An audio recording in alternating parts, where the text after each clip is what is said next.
Good morning students. আশা করি শোনা যাচ্ছে। তো আজকে আমরা আমাদের যে ক্লাসটাতে এখানে এসে উপস্থিত হয়েছি সেটা হচ্ছে কি needs of regional planning, right?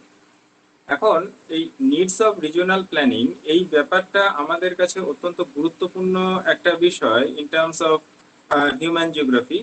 কারণ আমরা জানি কি যে আমাদের যদি ভূগোলকে আমরা ইন জেনারেল ক্যাটেগরাইজেশন করি তাহলে প্রথমত দুটো সেকশন ওখানে উঠে আসে। এক নাম্বার হচ্ছে আমাদের ফিজিক্যাল জিওগ্রাফি, আর অ্যানাদার সেকশন যেটা আসে সেটা হচ্ছে আমাদের হিউম্যান জিওগ্রাফি। সো এই যে হিউম্যান জিওগ্রাফির পোর্শন আছে, হিউম্যান জিওগ্রাফিতে আমরা প্রিভিয়াসলি জেনে এসেছি যে সামহাও কোনো না কোনো ভাবে সেখানে দেখা যাচ্ছে যে হিউম্যান সিভিলাইজেশন অথবা ওখানে বলো বা একটা গ্রুপ অফ পিপলের কথা বলো, তারা কিন্তু কোনো না কোনো ভাবে ইনভলভ রয়েছে। কাদের এগেনস্টে? না, এই জিওগ্রাফিক্যাল বিভিন্ন এলিমেন্টস রয়েছে সেই সমস্ত এলিমেন্টস এর রেসপেক্টে, রাইট?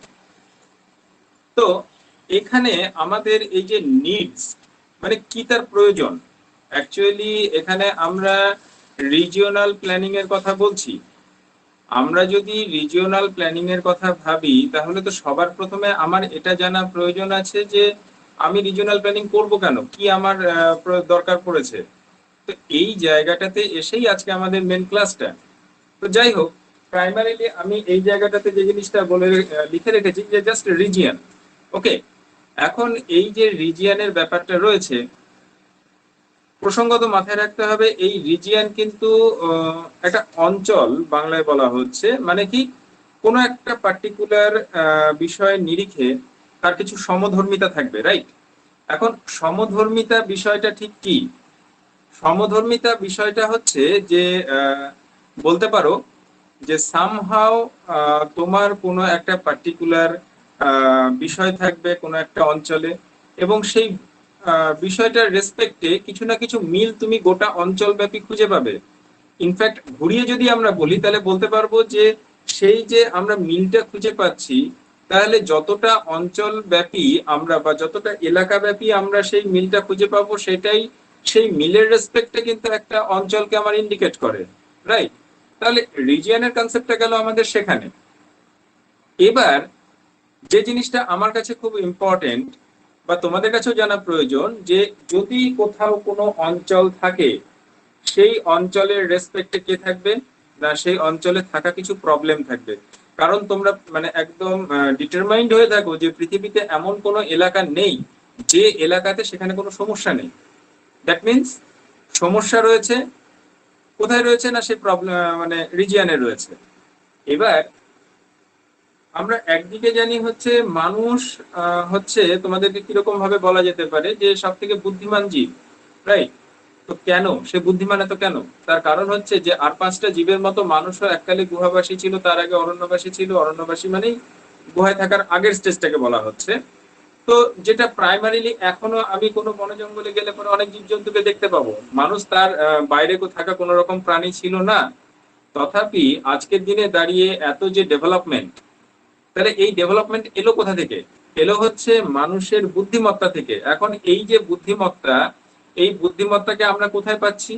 অ্যাকচুয়ালি এই বুদ্ধিমত্তাকে আমরা খুঁজে পাই হচ্ছে এই জিওগ্রাফিরই একটা বলা যেতে পারে যে জিওগ্রাফিক্যাল থট বলে একটা এরিয়া রয়েছে, যে এরিয়াতে বিভিন্ন কনসেপ্ট আছে, রাইট? সেই কনসেপ্টের মধ্যে একটা কনসেপ্ট হচ্ছে যে সম্ভাবনাবাদ। অ্যাকচুয়ালি সম্ভাবনাবাদকে ইংলিশে বলা হচ্ছে পসিবিলিজম। পসিবিলিজম কি? পসিবিলিজমের যারা সাপোর্টার তারা বলছেন যে পসিবিলিজম আর কিছু নয়, যে এনভায়রনমেন্ট তোমার সামনে বেশ কিছু পসিবল ওয়ে রেখে দেবে, যে ওয়ের মধ্যে দিয়ে দেখা যাচ্ছে যে তুমি কিন্তু বিভিন্ন ধরনের ইউ ক্যান সে বিভিন্ন ধরনের ওয়ে পেয়ে যাচ্ছ, যে কোন ওয়েতে গেলে পরে তুমি কিন্তু সেই টার্গেটটাকে রিচ করতে পারো। এবার তোমার সামনে একটা উপায় খোলা থাকছে কি, যে তুমি বেস্ট ওয়েটাকে চুজ করবে। তাহলে যদি তুমি বেস্ট ওয়েটাকে চুজ করে ফেলো তাহলে অবভিয়াসলি তাহলে তোমার সেখানে কিন্তু তুমি খুব তাড়াতাড়ি হতে পারে, লিস্ট কস্ট হতে পারে, বিভিন্ন দিক থেকে বেনিফিটেড অবস্থায় কিন্তু তুমি সেই টার্গেটটাকে অ্যাচিভ করতে পারছো, যেটা অন্য কোনো প্রাণীরা পারে না। দ্যাটস ওয়াই এই মুহূর্তে হিউম্যান সিভিলাইজেশন হচ্ছে মানে উন্নতির শিখরে। কাদের এগেনস্টে? না বাদবাকি যে সমস্ত লিভিং এলিমেন্টস রয়েছে তাদের রেসপেক্টে। তো সেই কারণে আমি একটা অঞ্চলে থাকবো আর সেই অঞ্চলে বেশ কিছু প্রবলেম রয়েছে, অথচ আমি প্রবলেমটাকে সলভ করার কথা ভাববো না, তা তো হতে পারে না। অবশ্যই আমাকে সেই সমস্ত মানে প্রবলেম গুলোকে কিভাবে সলভ আউট হতে পারে সেই জায়গাটাকে মাথায় রেখে দিয়ে আমাকে এগোতে হচ্ছে, রাইট? তাহলে আমাদের যেটা একদম সম্পূর্ণরূপে ভাবার বিষয়, আমি যখন সেই প্রবলেমটাকে সলভ আউটের কথা ভাবছি, তাহলে at the time of solving the problem আমাকে কতগুলো বেসিক ক্রাইটেরিয়া মাথায় রাখতে হয়। আর সেই ক্রাইটেরিয়া গুলোকে যদি আমি ঘুরিয়ে ভাবি, সেটাই হচ্ছে আমার নিডস। কারণ হচ্ছে কি, যে খুব সাধারণ ব্যাপার, তুমি এমন একটা জায়গায় বসবাস করছো যে দেখা যাচ্ছে যে সেই জায়গাটা ফ্রিকোয়েন্টলি মানে প্রায় প্রত্যেক বছরই দেখা যাচ্ছে যে বন্যা কবলিত হয়। তুমি যদি সাডেন এক্সাম্পলের কথা ভাবো, যে ঘাটাল, ঘাটালের জায়গাটার নাম শুনেছো যে, এবং সেখানে সব থেকে বড় প্রবলেম হচ্ছে যে প্রত্যেক বছর ফ্রিকোয়েন্টলি ফ্লাড। তাহলে সেখানকার যে মানুষজন, সেই মানুষজন প্রতিনিয়ত এই যে ফ্লাডের সম্মুখীন হচ্ছেন, ফ্লাডের ফলে কি তাদের কোনো অসুবিধা হচ্ছে না? অবভিয়াসলি অসুবিধা হচ্ছে। এবং সেই কারণে যে ঘাটাল অ্যাকশন প্ল্যান্টের কথা ভাবা হচ্ছে, প্ল্যানটার কথা ভাবা হচ্ছে, সেই প্ল্যানের মুখ্য উদ্দেশ্যটা কি?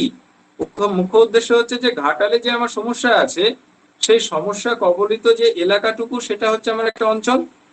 তাহলে সেই অঞ্চলে আমাকে এমন কিছু ইনিশিয়েটিভস নিতে হবে, থ্রু দ্য ইনিশিয়েটিভস আমি কিন্তু দেখা যাচ্ছে যে ওখানকার যে প্রবলেম গুলো আছে সেগুলোকে সলভিং আউট করার চেষ্টা করতে পারি, রাইট?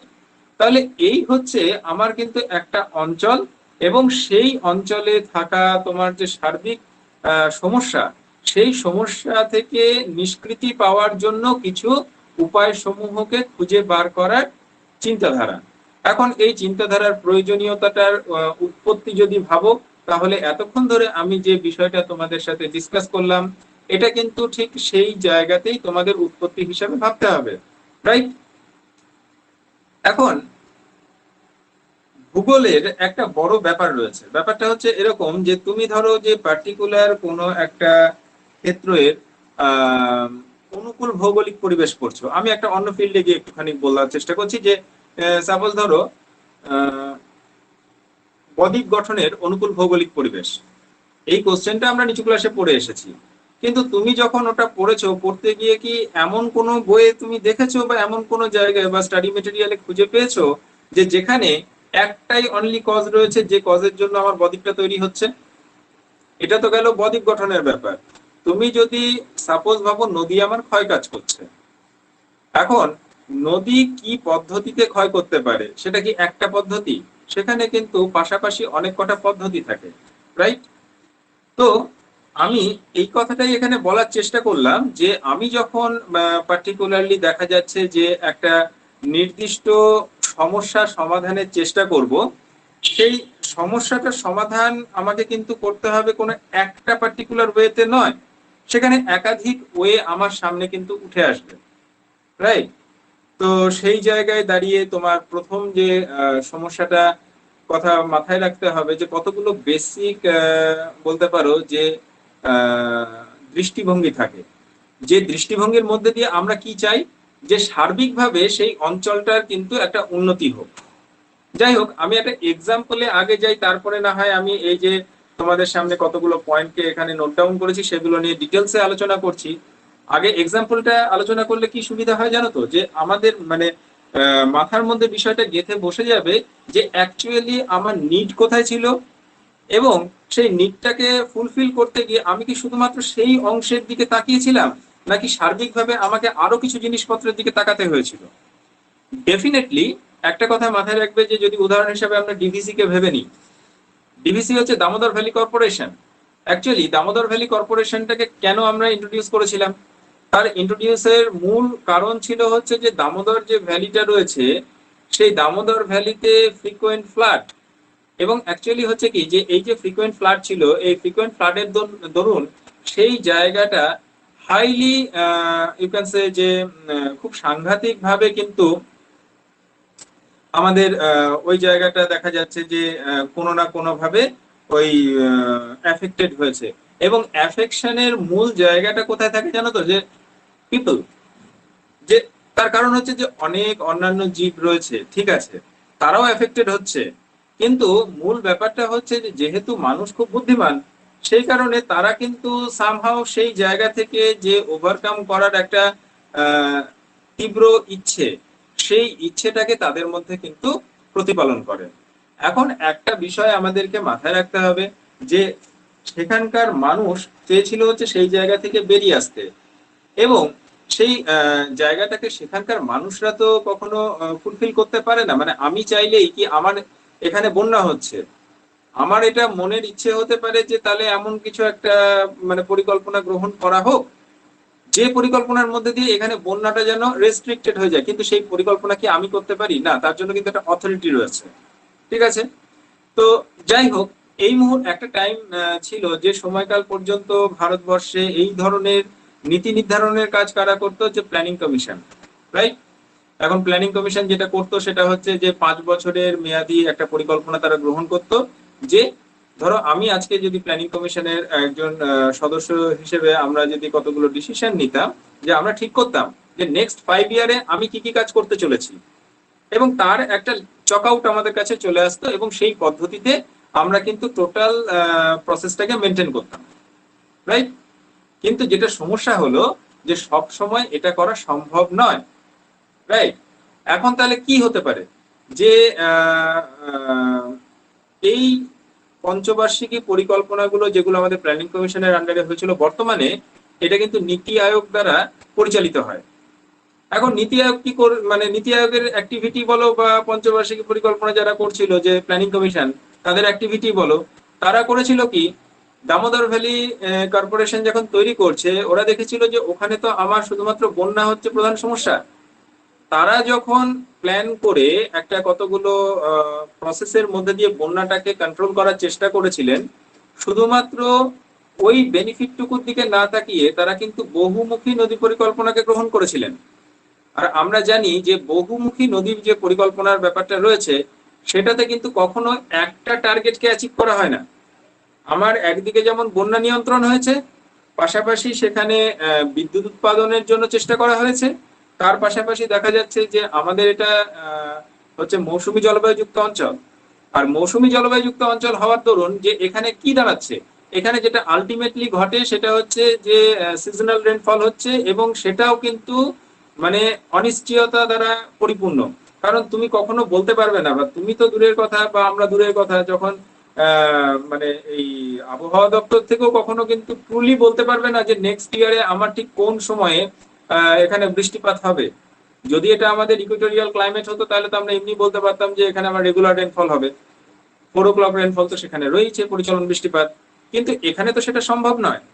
সো দ্যাট তাহলে ওখানে যে জিনিসটা আমাদের চলে আসছে সেটা হচ্ছে একদম ট্রুলি আমাদের বলতে পারো যে কতগুলো extra elements, you can say elements, যে এলিমেন্টস গুলো আমাদের সেখানকার সুযোগ সুবিধাকে আরো বাড়িয়ে তুলবে, যে অঞ্চলটাকে আমাদের কিন্তু প্ল্যানিং এর পরিকল্পনা মানে প্রয়োজনীয়তা আছে, রাইট?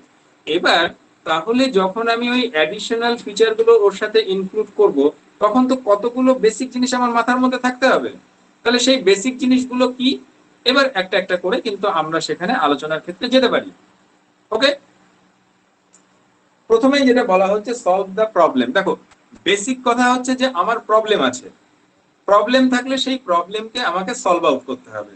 এখন এই প্রবলেমকে সলভ আউট করার কোন রকম মানে বিকল্প জায়গা কিন্তু নেই। আমি যদি সেই এক্সাম্পলে ফিরে যাই, আমার ডিভিসিতে, আমার ডিভি মানে দামোদর ভ্যালি অঞ্চলে বন্যা হচ্ছে, এটা আমার প্রধান সমস্যা। কিন্তু আমি যখন পরিকল্পনা করছি আমি বন্যার কথা ভুলে গেলাম, ভুলে গিয়ে সেখানে দেখা যাচ্ছে বিদ্যুৎ উৎপাদন করছি, সেখানে জল নিয়ে আমি কৃষিকাজের জন্য চিন্তা ভাবনা করছি, মানে খাল প্রথায় যেটা আমাদের ইরিগেশন সিস্টেম সেটার কথা ভাবছি। অথচ যে বন্যা, সে জায়গা তাই থেকে গেল, এটা তো পসিবল নয়। তাহলে প্রাইমারি যে আমার সমস্যা, তাহলে প্রাইমারি সমস্যাকে সলভ করা, এটা একটা বড় ফ্যাক্টর হিসেবে কিন্তু সেখানে কনসিডার করা হচ্ছে। সুতরাং এই যে সলভ দ্য প্রবলেম, এইটাকে কিন্তু বাদ দিয়ে আমরা কখনো স্টার্টই করতে পারি না। তাহলে তোমরা দেখবে যে যে কোনো অঞ্চল এবং সেই অঞ্চলে থাকা যে কোনো সমস্যা, তার প্রথম এবং প্রধান কাজ হবে প্রাথমিক যে সমস্যা থাকবে সেই সমস্যাটা সমাধান করা, রাইট? গুড। নেক্সট, এবার আমাদের যেটা আসছে সেটা হচ্ছে কি, যে secure the future. Actually secure the future এই জিনিসটাকে আমরা কোথা থেকে আনতে পারি, কিভাবে ভাবতে পারি? যে সিকিউর দ্য ফিউচার মানে কি, যে আমরা যখন কোনো জায়গায় কোনো সমস্যার সম্মুখীন হই, তাহলে একদিকে যেমন আমার মাথায় থাকছে যে বর্তমানে আমরা কি কি প্রবলেম ফেস করছি, এবং এটাও ঘটনা যে এই প্রবলেমটার যদি কোনো সলিউশন না আমরা বার করতে পারি, তাহলে ইন ফিউচার যে ফিউচার নেক্সট জেনারেশন যারা থাকবে, তারা কিন্তু একই প্রবলেম এখানে ফেস করবে, এবং মেবি যে তারা কিন্তু আরো গ্রেটার ইন্টেন্সিটি নিয়ে সেটাকে ফেস করতে পারে। ফর এক্সাম্পল, আমি ওখান থেকে বেরিয়ে যদি আরেকটা জায়গায় যাই, যেমন ধরো আমাদের বলতে পারো হচ্ছে যে মদনপুর বলে এখানে একটা জায়গা রয়েছে, এবং সেই মদনপুরে ভগবান গোলা 2 এর আন্ডারে সম্ভবত, সেই মদনপুরের একটা বড়, মানে শুধু মদনপুর বলে নয়, আমাদের এই চত্বরে আর্সেনিক কন্টামিনেশনটা একটা বড় ফ্যাক্টর, কিন্তু কোথাও কম কোথাও বেশি।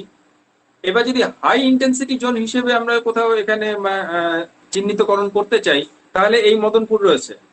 তাহলে সেই জায়গায় দাঁড়িয়ে এই যে মদনপুরে এখানে যে আমরা হাই ইন্টেন্সিটি জোনটা পাচ্ছি, এখানে যদি তুমি কখনো যেতে পারো, তাহলে গেলে পরে দেখতে পাবে যে কি সাংঘাতিক লেভেলে ইম্প্যাক্ট এই আর্সেনিকে তাদের জনগণের উপরে রয়েছে।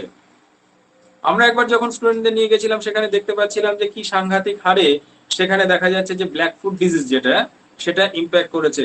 ইভেন প্রত্যেক বছর 1 থেকে 2 জন গড়ে মানুষ কিন্তু সেখানে মারা যাচ্ছে, কোনো বছর তারও বেশি। তাহলে যে এই যে একটা প্রবলেম ওখানে জেনারেট হয়ে রয়েছে, আমি যখন প্ল্যানিং করতে যাব, তখন কিন্তু আমার মাথায় কি থাকবে, যদি আমি এই প্ল্যানটা ইমিডিয়েট বেসিসে না করি, তাহলে আজ যেমন আমরা সেখানে একটা ব্ল্যাক ফুট ডিজিজের একটা স্টেজকে মানে ফেস করছি, ইট মে বি যে নেক্সট জেনারেশন যারা রয়েছে, তারা কিন্তু সেই ব্ল্যাক ফুট ডিজিজের আরো কোনো ডিফিকাল্ট একটা স্টেজকে তারা ফেস করবে, রাইট? তাহলে সেই দিক থেকে যদি আমরা তাকাতে চাই, তাহলে এই ফিউচারকে অনেক বেশি সিকিউর করা, এটা কিন্তু আমাদের প্ল্যানিং এর অন্যতম বড় নিড হিসেবে চিহ্নিত হয়ে থাকে, রাইট? এখন এরপরে আমরা যে জায়গাটাতে আসবো, সেটা হচ্ছে কি, ব্রিং সাস্টেনেবিলিটি। এখন এই যে সাস্টেনেবিলিটি, এই ব্যাপারটা সম্পর্কে আমাদের একটু প্রাথমিক ধারণা থাকা অত্যন্ত প্রয়োজন। সাস্টেনেবিলিটি জিনিসটা কোথা থেকে আসছে? অ্যাকচুয়ালি সাস্টেনেবিলিটি জিনিসটা আসে হচ্ছে আমাদের ইউ ক্যান সে যে ভবিষ্যতের দিকে তাকিয়ে যখন কোনো আমরা পরিকল্পনাকে গ্রহণ করি, ঠিক সেই জায়গা থেকে।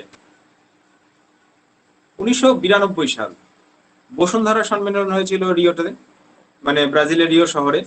সেই রিও ডি জেনিরোতে যখন আমাদের এই বসুন্ধরা সম্মেলনটা হচ্ছে, সেই সময় সর্বপ্রথম আমাদের কিন্তু এই সাস্টেনেবল যে কনসেপ্ট, এই জায়গাটা উঠে আসে, স্থিতিশীল উন্নয়ন, সাস্টেনেবল ডেভেলপমেন্ট। অ্যাকচুয়ালি এই যে আমি এখানে সাস্টেনেবিলিটির কথা লিখেছি, তো সাস্টেনেবিলিটি কার রেসপেক্টে? সাস্টেনেবল ডেভেলপমেন্টের রেসপেক্টে।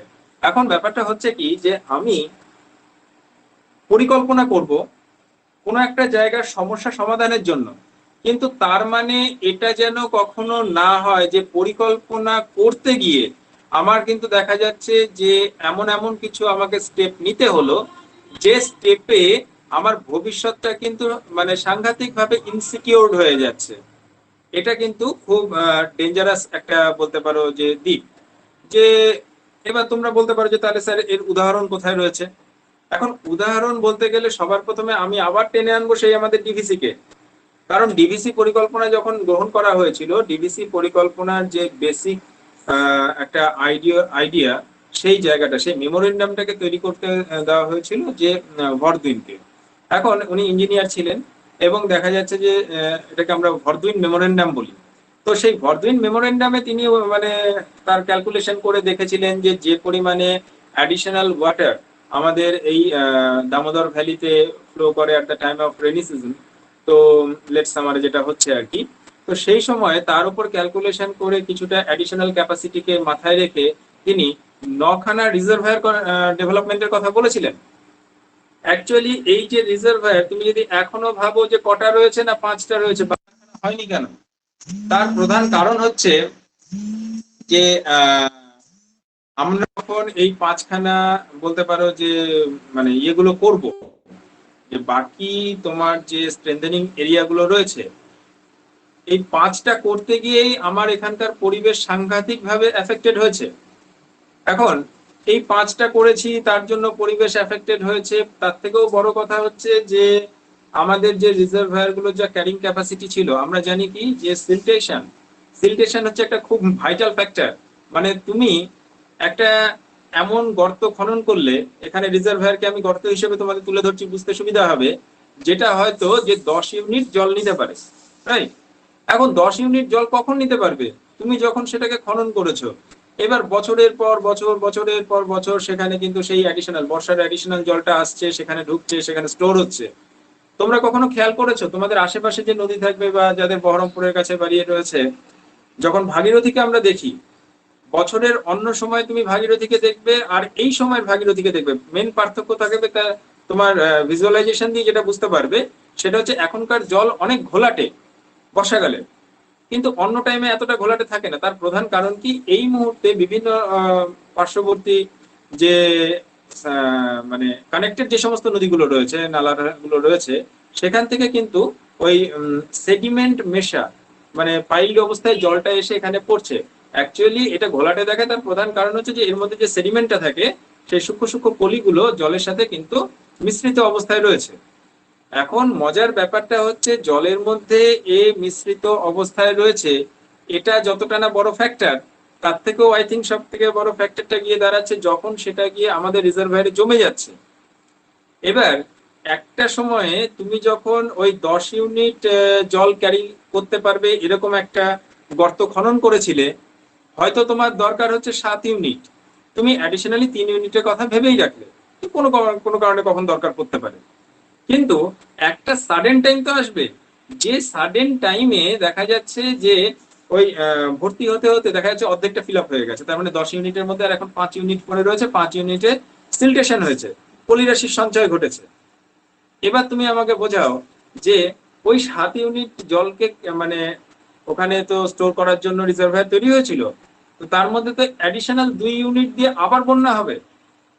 তো যে কারণে যে আমার যে 9খানা ওই রিজার্ভায়ার তৈরির কথা বলা হয়েছিল, একটা নির্দিষ্ট টাইম ফেজ পরে গিয়ে দেখা গেল যে এগুলো পুরোপুরি একটা মানে ভুল একটা পদক্ষেপ, এবং যার দরুন দেখা যাচ্ছে প্রচুর এনভায়রনমেন্টের ক্ষয়ক্ষতি রয়েছে। ক্ষয়ক্ষতিটা এনভায়রনমেন্টের কোন দিক থেকে হলো, যে দেখা গেল যে আমি যে জায়গাতে গিয়ে রিজার্ভায়ার গুলো তৈরি করলাম, আমার প্রয়োজনই ছিল না ওই রিজার্ভায়ার তৈরি করার, অন্য টেকনিক যেটা বর্তমানে ব্যবহার করা হচ্ছে সেইভাবে করা যেতে পারতো, কিন্তু সেই রিজার্ভায়ার তৈরি করতে গিয়ে সেখানকার ইকোলজিক্যাল ব্যালেন্সকে একদম ডিস্ট্রয় করে দেওয়া হলো। এবং প্রচুর ফরেস্ট ডুয়েলার আমাদের ওই ছোটনাগপুর প্লেটু এরিয়া দিয়ে থাকতো, এবং তাদেরকে সেখান থেকে উচ্ছেদ করে দেওয়া হয়েছে, সাঁওতাল তাদের মধ্যে অন্যতম। তাহলে সাঁওতালকে যখন আমি ওখান থেকে উচ্ছেদ করে দিলাম, তাহলে তাদের যে জীবনশৈলী, সেই জীবনশৈলীটা ওখানে এফেক্টেড হলো। এবার এখন মনে হতেই পারে সাঁওতালকে নতুন যে জায়গায় এনে রাখা হলো, তাহলে সেখানে তো তারা আরো বেটার থাকছে, কারণ হচ্ছে সেটা একটা জনবসতি তারা গড়ে তুলছে, সেখানে থাকছে। কিন্তু কখন ভেবে দেখতে হবে আমাকে এইভাবে, যে ওইভাবে থাকলেই শুধুমাত্র চলবে না, তার প্রধান কজেসটা হচ্ছে আমি ওখানে দেখা যাচ্ছে থাকবো। আমি যখন, যদি আমি নিজে ফরেস্টে থাকতাম, তাহলে আমার যে প্রাথমিক চাহিদা হচ্ছে খাদ্য, তিনটের মধ্যে তো একটা খাদ্য, তাহলে সেই খাদ্যকে আমি কিভাবে জোগাড় করতাম? আমি ফরেস্টের মধ্যে ওই ফলমূল সংগ্রহ করতাম, তারপরে হান্টিং মানে হচ্ছে যে পশু শিকার করতাম, এভাবে আমি পেতাম। এগুলো তোমরা আগে পড়ে এসেছো। এবার যখনই আমাকে ওরকম একটা জায়গা প্রোভাইড করে দেওয়া হলো, তখন মজার ব্যাপারটা হলো যে আমি কিন্তু চাইলে পরেও ওই জিনিসগুলো করতে পারছি না। তাহলে আমাকে মডার্ন যে সমস্ত টেকনিক্স গুলো রয়েছে, যা তোমাকে মানে অকুপেশন হিসেবে বেছে নিতে হবে, তার মধ্যে থেকে হয় এগ্রিকালচারকে বাছো বা ওই জাতীয় অন্য কিছুকে বেছে নাও প্রাইমারি সেক্টর থেকে। তো এগ্রিকালচারাল অ্যাক্টিভিটি সাঁওতালদের কাছে সেই সময় অজানা, তারা জানেই না। তাহলে সেই না জানা জায়গাতে তাদেরকে ঠেলে দেওয়া হলো। শুধু তাই নয়, আমি যখন কোনো একটা পার্টিকুলার এরিয়াতে থাকছি, তখন আমি যদি ফরেস্টে থাকি, তার জন্য তোমাকে কোনো ট্যাক্স দিতে হয়েছে কাউকে? হবে কি? হবে না। কিন্তু যখনই তুমি কোনো একটা সরকারি জায়গায় এসে থাকবে, সেটা হতে পারে সরকার তোমাকে প্রোভাইড করেছে, কিন্তু মানে থাকার জন্য তোমাকে তো সেখানে ট্যাক্স প্রোভাইড করতে হবে। তাহলে সেই সময় সাঁওতালদের একটা বড় সমস্যা হয়ে দাঁড়িয়েছিল যে মানে উপার্জনের পথ নেই, অথচ মানে বিভিন্ন জায়গায় ট্যাক্স দিতে হচ্ছে, এবং তাদের জীবিকা নির্বাহ করতে গেলে টাকা পয়সা দিয়ে তাকে কেনা মানে কেনাকাটি করতে হবে। তো সামগ্রিকভাবে তারা একটা সমস্যার সম্মুখীন হয়েছিল। হ্যাঁ, প্রত্যেকটা জিনিসেরই একটা সুফল কুফলের দিক থাকেই, যে কারণেই সম্ভবত যে তুমি যদি আজকের দিনে দাঁড়িয়ে ভারতবর্ষের যে কোনো যে ট্রাইবাল কমিউনিটি গুলো রয়েছে তাদের মধ্যে সব থেকে প্রোগ্রেসড কমিউনিটির কথা ভাবো, সেটা হচ্ছে সাঁওতাল। কিন্তু তার জন্য কিন্তু তাকে বহু কিছু ত্যাগ করে আসতে হয়েছে। আজকের দিনে দাঁড়িয়ে তুমি অলচিকি ভাষাকে মানে একটা ভালো মর্যাদা সম্পন্ন ভাষা হিসেবে ভারতে খেয়াল করবে, কিন্তু তার জন্য কি তাকে কিন্তু তার যে ইউনিকনেস, সেই ইউনিকনেসকে কিন্তু বহুদিন ছেড়ে বেরিয়ে আসতে হয়েছে। সো দ্যাট যে আমাদের এখানকার যেটা ছিল ব্রিং দ্য সাস্টেনেবিলিটি, যে আমাকে যখন প্ল্যান করতে হবে সবার প্রথমে মাথায় রাখতে হবে সেই সাস্টেনেবল কন্ডিশনটা যেন ঠিকঠাক থাকে। ওকে, এবার আমরা চলে আসছি হচ্ছে make healthy geographical environment. Actually হচ্ছে যে সাস্টেনেবল কন্ডিশনের সাথে এই জিওগ্রাফিক্যাল এনভায়রনমেন্টটাকে হেলদি ওয়েতে আনা, এটার একটা বেসিক জায়গার পার্থক্যটা কি জানো তো? একটা হচ্ছে ফিউচার বেসড, আরেকটা হচ্ছে প্রেজেন্টলি। এখন আমরা যখনই দেখবে যে কিছুদিন আগে সম্ভবত তোমরা একটা টপিক পড়েছিলে যেখানে বলা হচ্ছে যে ডেভেলপমেন্ট আর এনভায়রনমেন্ট দুটোর মধ্যে একটা কনফ্লিক্ট রয়েছে। তুমি যতই ভাববে যে আমি ডেভেলপমেন্ট করব, ততই কিন্তু এনভায়রনমেন্টের সাথে তোমার একটা তীব্র বিরোধ তৈরি হবে। কারণ এনভায়রনমেন্ট সবসময় বলা যেতে পারে যে প্রাকৃতিক যে সমস্ত নিয়ম নীতি সমূহ রয়েছে সেই নিয়ম নীতি সমূহকে মেনে চলার পরামর্শ দেয় এবং মেনে চলার কথা বলে, ঠিক আছে? কিন্তু যখনই তুমি মানে এই মানে কনসেপ্টটাকে আমরা বলি এনভায়রনমেন্টাল ডিটারমিনিজম। এখন এনভায়রনমেন্টাল ডিটারমিনিজম মানে তার বাইরে, প্রকৃতির নিয়ম নীতির বাইরে আমরা কেউ নই। আমরা চেষ্টা করলেও প্রকৃতির নিয়ম নীতির বাইরে যেতে পারবো না। কিন্তু ব্যাপারটা হচ্ছে যে যদি তাই আমাকে মেনটেন করে চলতে হয়, তাহলে আমরা আজকে মানে শহরে থাকা মানুষজন, গ্রামে থাকা মানুষজন, যেখানকারই থাকা হই না কেন, প্রত্যেককে সবকিছু ছেড়ে ছুড়ে দিয়ে গিয়ে আমাকে সেই ফরেস্ট ডিওলার হয়ে যেতে হবে, অরণ্যবাসী হতে হবে। Is it possible? এটা পসিবল না। তাহলে আমাকে কি করতে হতে পারে? আমাকে যেটা করতে হতে পারে যে এমন ভাবে কিছু আমি ডেভেলপমেন্টাল ওয়ার্কস করব যাতে একদম মিনিমাম ওয়েতে গিয়ে পরিবেশকে সে বিঘ্নিত করছে, বা পরিবেশের যে ল অ্যান্ড রেগুলেশন গুলো রয়েছে সেগুলোকে বিঘ্নিত করছে। তো সেই জায়গায় দাঁড়িয়ে আমাকে কিন্তু যেটা মানে পিওরলি পসিবিলিজম হয়ে রয়েছে, আমরা পিওরলি পসিবিলিজমের ওয়েতেও যেতে পারি না। কারণ কি, যদি পুরোপুরি সম্ভাবনাবাদের এগেনস্টে চলে যাই, তাহলে মেবি আমরা জিনিসটাকে এইভাবে বলতে পারি যে আমরা প্রকৃতির বিরুদ্ধাচরণ করছি। এখন প্রকৃতির বিরুদ্ধাচরণ করে কিন্তু আমরা সামান্য কিছু সময় নিজেরা ঠিকঠাক থাকতে পারি, কিন্তু এর মানে কখনোই এটা নয় যে আমরা একটা লেন্দি প্রসেসে আমরা কিন্তু ঠিকঠাক থাকতে পারবো। ওকে, তাহলে যে জিনিসটা আমাদের এখানে খুব বেশি মাত্রায় প্রয়োজনীয় সেটা হচ্ছে কি, যে আমরা থাকবো কিন্তু কখনোই আমরা প্রকৃতির বিরুদ্ধাচরণ করব না। এটাকে যদি আমরা থটের ভাষায় বলি তাহলে এটাই হচ্ছে আমাদের নিও ডিটারমিনিজম, নব্য নিয়ন্ত্রণবাদ, যেখানে প্রকৃতির নিয়ন্ত্রণের আন্ডারে আমরা রয়েছি, অথচ আমাদের বুদ্ধিমত্তাকে যেটুকু প্রয়োজন সেইটুকুকে ব্যবহার করছি, এবং প্রকৃতিকে হ্যাম্পার করার কোনো চেষ্টা আমরা কিন্তু এখানে করব না। ওকে, তাহলে এটা হয়ে গেল কিন্তু আমাদের মেক হেলথি জিওগ্রাফিক্যাল এনভায়রনমেন্টের ব্যাপার। এখন চলে আসছে upliftment of the standard of living. এখন স্ট্যান্ডার্ড অফ লিভিং এর যে আপলিফমেন্ট সেটা কিন্তু আমাদের এখানে করাই হয়। কারণ হচ্ছে কি, যে ধরো স্ট্যান্ডার্ড অফ লিভিং এই বিষয়টা কার সাথে সম্পর্কিত? এটা হচ্ছে কিন্তু যে কোনো একটা অঞ্চল, যে অঞ্চলে সমস্যা দেখা গেছে সেই অঞ্চলে যে সাধারণ মানুষজন রয়েছেন তাদের কিন্তু জীবন জীবিকার যে কি মান আছে সেই মানের একটা ব্যাপার থাকে।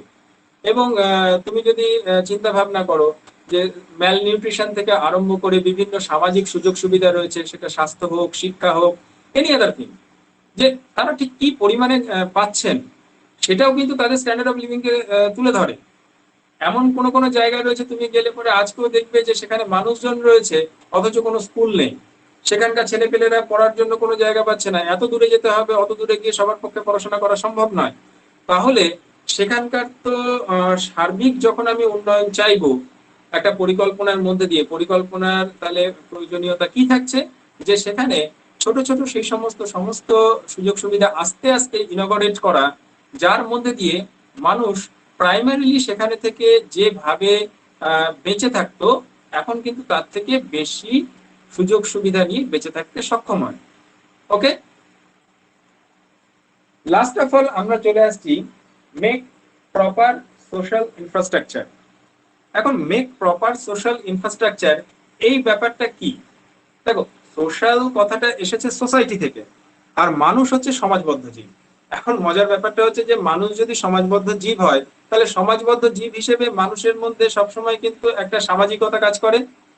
এখন এই সমাজের বাইরে গিয়ে তো তুমি কোনো মানুষকে খুঁজে পাবে না, কিন্তু কোন সমাজ কতটা প্রোগ্রেসড কি কতটা পিছিয়ে পড়া সেটা কিন্তু ডিটারমাইন করে দেয় তার ওভারঅল যে সেটআপ, সেই সেটআপের মধ্যে দিয়ে সে কি কি ফেসিলিটি গেইন করেছে এবং সেই গেইন করা ফেসিলিটিকে সে নিজে কিভাবে কাজে লাগিয়েছে তার উপরে। এখন এই জায়গাটা যদি আমরা একটু মানে ক্লিয়ারলি চিন্তা ভাবনা করতে চাই, তাহলে একটা ভালো সমাজ ব্যবস্থার অর্থই হচ্ছে যে সব সময় তুমি চেষ্টা করবে যে আহ, একটা সমাজের মধ্যে এমন কন্ডিশন জেনারেট করতে, যে কন্ডিশনের মধ্যে দিয়ে সমাজের একদম নিচু স্তরে যে সমস্ত মানুষজন রয়েছেন সেখান থেকে, আমি ইকোনমিক বেসড বলছি, যে নিচু স্তরের মানুষজন থেকে একদম মানে একটা হায়ারার্কির ঊর্ধ্ব স্তরে থাকা মানুষজন যেন কারোরই এমন কোনো কন্ডিশন জেনারেট না করে যাতে তার কোনো না কোনো ভাবে সেই সমাজ ব্যবস্থার মধ্যে টিকে থাকতে বা তার অস্তিত্ব রাখতে সমস্যা হচ্ছে। সুতরাং একটা সার্বিক সমাজ ব্যবস্থার যে পরিকাঠামোগত উন্নয়ন, সেটা কিন্তু আমাদের এর একটা বড় দিক হিসেবে বিবেচিত হয়। তাহলে গাইজ, আমরা এই এতক্ষণ পর্যন্ত যতগুলো জিনিস পড়লাম, তার হয়তো একটা সারবত্তা এরকম আমাদের দাঁড়াতে পারে যে রিজিয়ন অর্থাৎ অঞ্চল যখন থাকবে, অঞ্চলের সমস্যা থাকবে, আর আমাদের একমাত্র টার্গেট হবে মানে যেহেতু আমরা মানে সর্বোৎকৃষ্ট জীব হিসেবে বিবেচিত হই, সেই সমস্যাগুলোকে সমাধান করা। কিন্তু at the time of solving the problem আমাকে মাথায় রাখতে হবে কি, যে কোনোভাবেই পরিবেশ যেন হ্যাম্পার্ড না হয়। তার জন্য আমাকে কোন পন্থা অবলম্বন করতে হবে না, নিও ডিটারমিনিজম, যেখানে আমরা পরিবেশকেও গুরুত্ব দেব, আমাদের বুদ্ধিমত্তাকেও গুরুত্ব দেব এবং একটা ভারসাম্য অবস্থা নিয়ে আসবো। Thank you. আচ্ছা, এবার আমি একটা জিনিস বলি যে এখানে যতটা আজকে পড়া হলো তার মধ্যে তোমাদের কোনো কোয়ারিজ আছে?